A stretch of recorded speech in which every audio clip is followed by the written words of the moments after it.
Chris Cuomo here. Welcome to NewsNation, where right and left come to be reasonable. My pop was even more right about America being a tale of two cities than he knew when he gave his famous speech in 1984.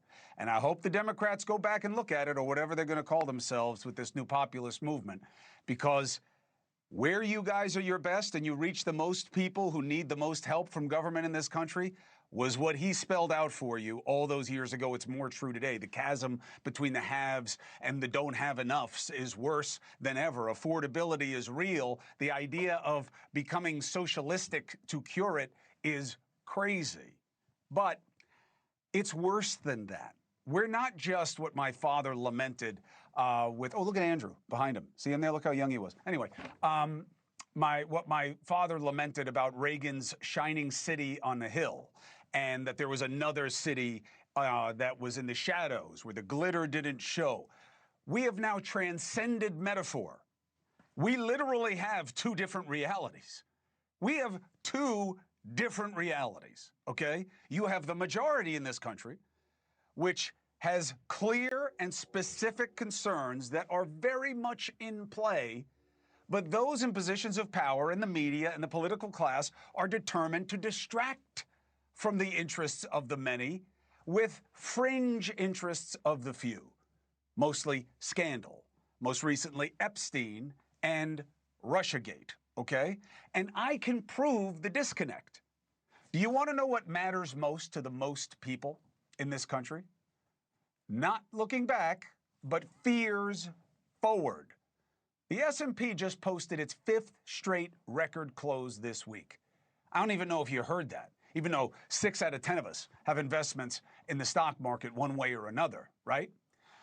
But we're not talking about it. Why? Well, it's not scandalous. But I'll tell you what, it matters more, and not just because the president and the administration should be talking about it because it's good for them. It's a good data point. I'm more about Main Street than I am about Wall Street, and that's why the higher the market goes, the more these parallel concerns go about there being a collapse because of tariff deadlines that are looming, and that there are nowhere near the deals that were promised.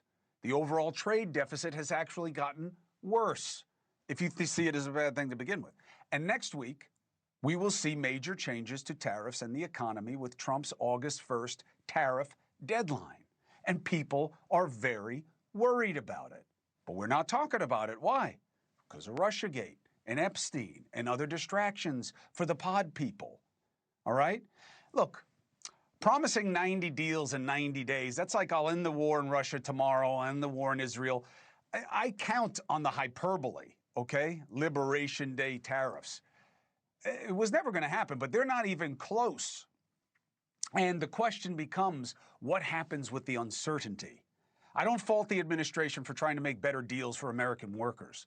It should have happened before this administration. Republicans then passed the big, beautiful bill. They get the tax cuts that people voted on, but who's getting the benefit? And who's paying for that benefit? I'm getting the benefit, the top of the tax brackets, and I'm getting it by a lot. And who's paying for it? Because they're not going to pay for themselves, and if they say that's true, it has never been true. They did not pay for themselves the last time. Do a quick Google search, get 4 or 5 different sources, come back to me, you'll see I'm right. I'm telling you who's paying. The people who needed the relief the most and who can afford any more strain the least. That's who's footing the bill.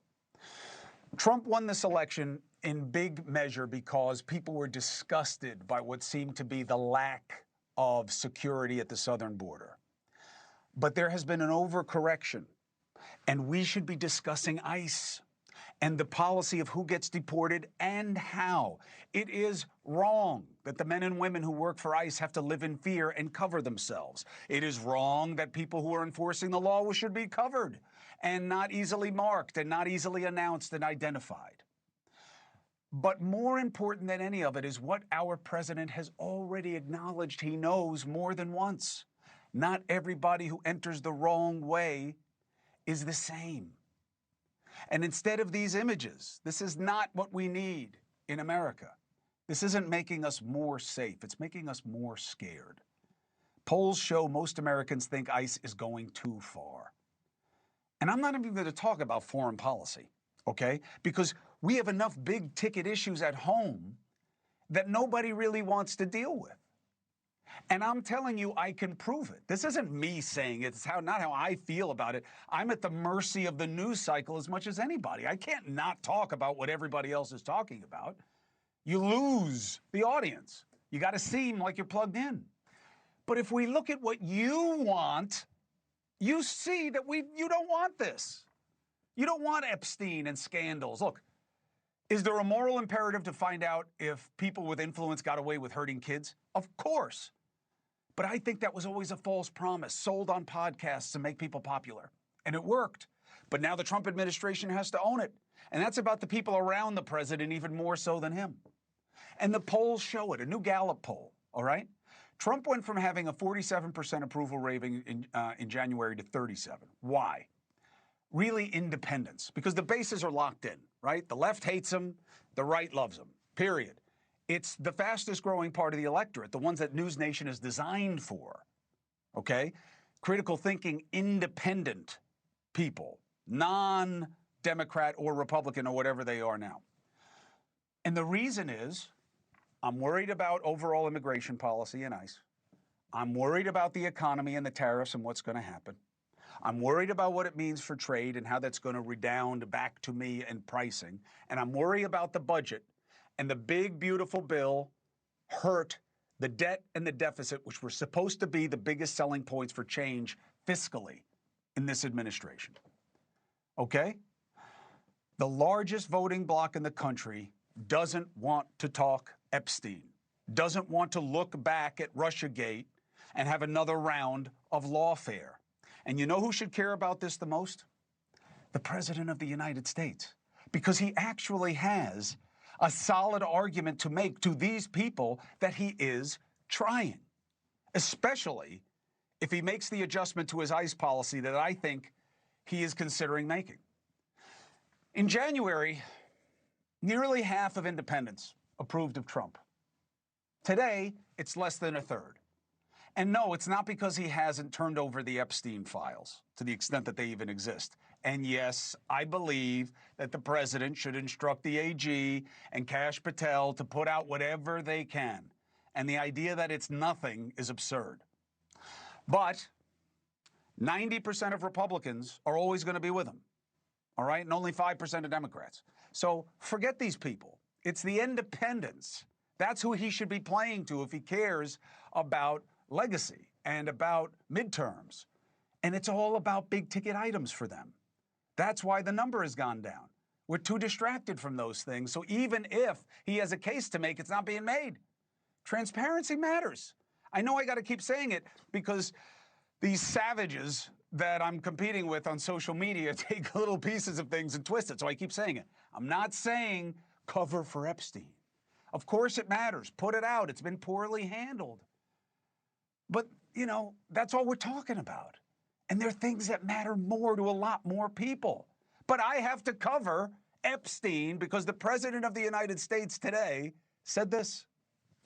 People should really focus on how well the country's doing, or they should focus on the fact that Barack Hussein Obama led a coup, or they should focus on the fact that Larry Summers from Harvard, that Bill Clinton, who you know very well, and lots of other friends, really close friends of Jeffrey Summers, should be spoken about. Because, you know, Jeffrey Epstein, I have nothing to do with the guy. For a second there, I thought our president was going full Nino Brown from New Jack City. I'm taking everybody with me. I don't think that's what it is. I don't believe that there is any real connection between the president and all of the ugly stuff that Jeffrey Epstein did. I do not think it would have stayed a secret. It certainly wouldn't have stayed a secret about Clinton or Summers. You know, who cares about him? But any of these guys, I believe if there was a case to make, if there were a client list, they would have done it. The idea that these people get protected, I think the feds love scalps. They love bold-faced names. Why do you think they went after Martha Stewart so hard for such penny ante inside trading? because they like the bold-faced names. I don't buy it. I don't think the lack of transparency is because Trump is dirty. He would have never surrounded himself with people who are Epstein obsessed. And I think this is a waste of our time. Put out whatever you have. At some point, they're going to have to explain that people who the president put trust in broke your trust, because there is no client list. They're not going to reveal for you the deep state that protected the powerful people who were pedophiles. And it turns out they were right about that non-existent basement under the pizzeria in the middle of nowhere. This is nonsense. It's BS. And I agree, you are right to be morally offended that the wealthy and privileged get away with attacking children. But if it's not there, it's not there, okay? And I think it's more important that somebody at some point say, I'd rather argue about the President of the United States and his administration on the issues that matter the most to the many. What's the economy impact going to be from these tariffs? Are there going to be deals or not? Has he made the numbers too high? Are we seeing inflation? What is the distribution that we're seeing of benefits from this bill? These are the conversations we should be having. Not, is Bill Clinton a pedophile?